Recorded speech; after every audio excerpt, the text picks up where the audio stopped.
Yugar Boxeo. Please go ahead and unmute yourself, Ernesto. Okay, I have two questions, one for Jose and the other one is for Charlo. And I'm going to ask in Spanish. Jose, por la oportunidad del título de la 160, ¿qué opinas de... Mi opinión es que es muy injusto que no se ponga el título en la mesa. Es injusto, pero pues, ¿qué puedo hacer? Yo estoy aquí para entrenar, pelees por el cinturón o no pelees por el cinturón. Yo todavía voy a pelear y le voy a ganar. Le quiero dar las gracias a Dios y a Gemini, a todos por esta oportunidad muy grande y pues estamos listos. Pelear por el cinturón o no el cinturón, va a ser igual. Okay, y esta es para Charlo. Charlo, don't you believe it's unfair that you are holding the title for 2 years and a half? What is the reason that you are not putting the belt on the line? Because the world of boxing believes that it's unfair not to put the title on the line. Hey, he fought August 12th against a dude that was 36-15. And yeah, he stopped him. No, okay. But the question for you, Charlo, is that he fought somebody that was 36-15. He stopped him. Good job, Jose. Good job. You did great. Great. You stopped somebody that was 30. You haven't had a knockout in how many? 1, 2, 3, 4, 5, 6 fights. 6 fights. That was last time you knocked somebody out. It was 2018. You knocked somebody out way back in 2018. And then you finally knocked this dude that was 36-16 out. Why don't you put in your belt? Should be easy. I'm just saying, should be no problem. You wanna make a belt that we can fight for?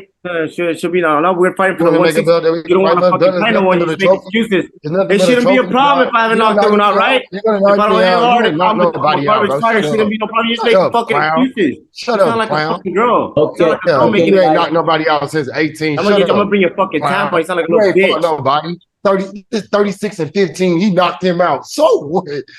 Bro, come on, bro. Y'all, look at the real statistics. Charlo, but Ernesto, Charlo, if you have one more follow-up, go ahead and then move on to the next. We have a question for you. The world of boxing is talking about that it's unfair that you are not putting the title on the line. You know, 2 years. The title on the line it's not got nothing to do with weight or nothing like that, man. I'm a professional. You know, coming back. I'm about to fight this little stepping stone right here, and then whenever I finish stepping on this stone, then I guess we can put the title on the line or whatever. If not, I'm gonna go up to 68. You know what I'm saying? I'm worried about the trophies. I'm still the champ. You know what I'm saying? No matter what. Why is the reason? Why is the reason that you need to take the belt or hold the belt? There's no reason, man. There's no reason. Y'all want it, you can have it. You come get it tomorrow. Okay, Ernesto, you asked the question, and we appreciate it. We're going to move on to our next one. Charlo answered as best he can.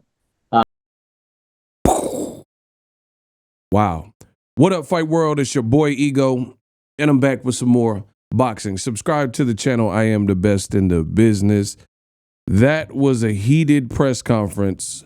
Jermall Charlo was being asked about why is he not defending his belt versus Jose Benavidez Jr., who is moving up to face him. Now, I enjoyed the press conference. Both guys, there was a lot of great back and forth action, and it was fun to me. But let's talk about the whole belt. I mean, typical old media doing old media things, the usual suspects. So the first thing I noticed is the reporter or the person who asked that question about the belt, he made it sound real personal, like he was personally offended that Charlo is not putting the belt up for grabs in this fight with Jose Benavidez. Like, it truly bothered him, and I just find that funny. I find it hilarious, actually, that this dude was so mad that Jermall Charlo, coming back after 2.5 years fighting Jose Benavidez, that the title is not on the line. And you heard Jermall Charlo was like, that's a trophy. And the dude, I thought he was off the phone, off the line, but he somehow was still connected and he would not let it go. And he kept asking, he was like, oh, but the world of boxing thinks it's unfair. And my thing is this, typical Karen/old media type of behavior. This dude's talking about the world of boxing said it's unfair.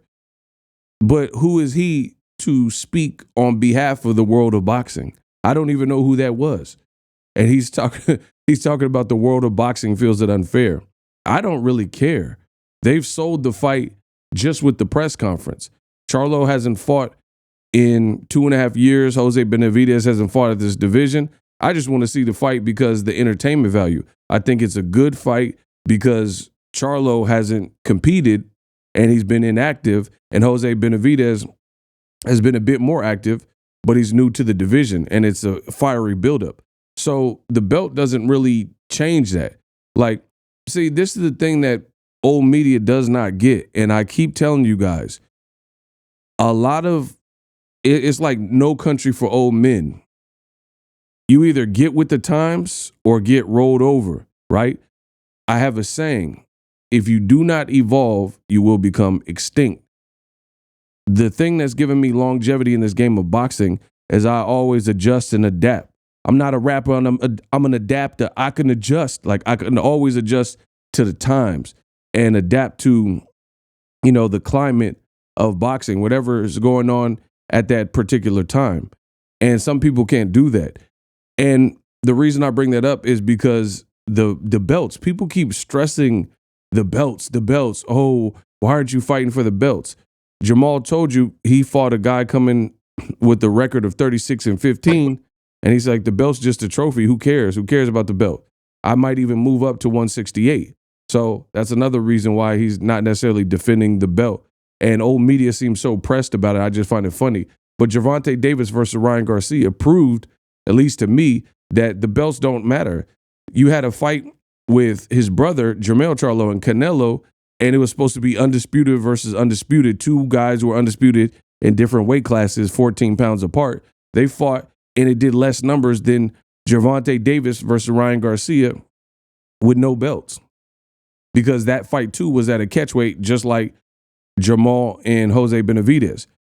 And guess what? The fight, the beltless catchweight fight, Tank Davis and Ryan Garcia, they did an amazing job building the fight. They did an amazing job promoting the fight, and it did 1 million plus when it comes to pay-per-views. Canelo versus Jermall Charlo, people weren't as interested because Charlo, this was the smaller Charlo who hadn't fought at 60 or 68. So it just was an unnecessary evil and an unnecessary fight. And despite all 8 belts or whatever were being mentioned for the build, it did not have the same allure, nor did it sell as good. So what's the big deal with Charlo and Jose Benavidez? Old media, I keep seeing on boxing Twitter and stuff, they keep crying that the belt's not up for grabs. Who cares?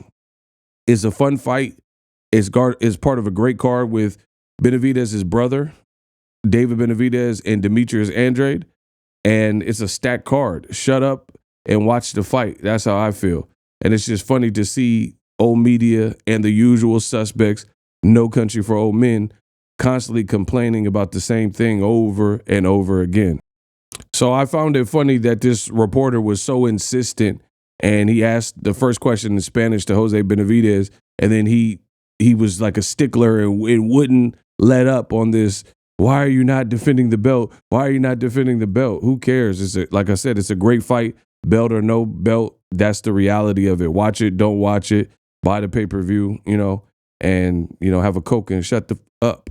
That's how I feel.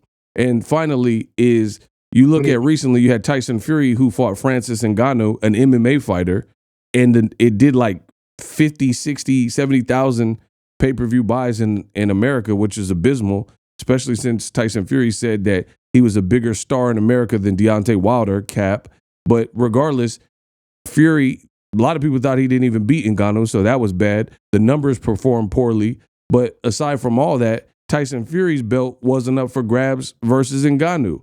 So you notice the race fans and old media and the usual suspects, when it's a black fighter like Jermall Charlo, it seems to be a big deal. Why are you not putting up the belt? I did not see the same guy that asked the question or many other boxing fans who are angry because Jermall Charlo, coming off a 2.5-year layoff, is not defending his belt in a good fight. But Tyson Fury is a heavyweight champion fighting an MMA fighter who was on a 16, 18-month layoff and coming off knee surgery from a completely different sport. And Tyson Fury, one, people thought he lost. So that's in and of itself is bad news. But in addition to that, his belt, his WBC belt and lineal belt was not up for grabs in that particular Ngannou fight. Plus, Canelo does whatever he wants with the belts, and I don't see people complaining and pandering. But when it's Jermall Charlo, I see everybody's up in arms. So I'm just going to sit back and continue to watch. It's a good card. Like I said, watch it, don't watch it. I'm the best in the business. Subscribe to my channel for the latest and greatest. This is your one-stop shop for all your boxing news. Introducing Super Thanks.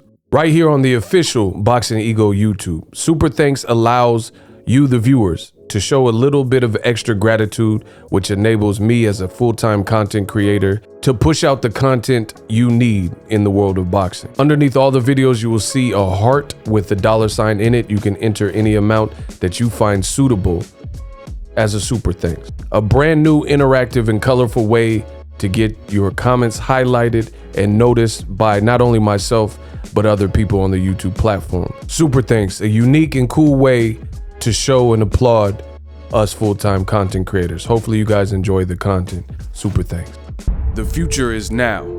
The Hibernation 5s by Kenichi Bear. Hybrid gaming and lifestyle headphones. Out of the box, you can connect to any console or PC. Bluetooth ready with a low latency USB adapter, color RGB, and extreme bass mode. The Hibernation 5s adjust to you.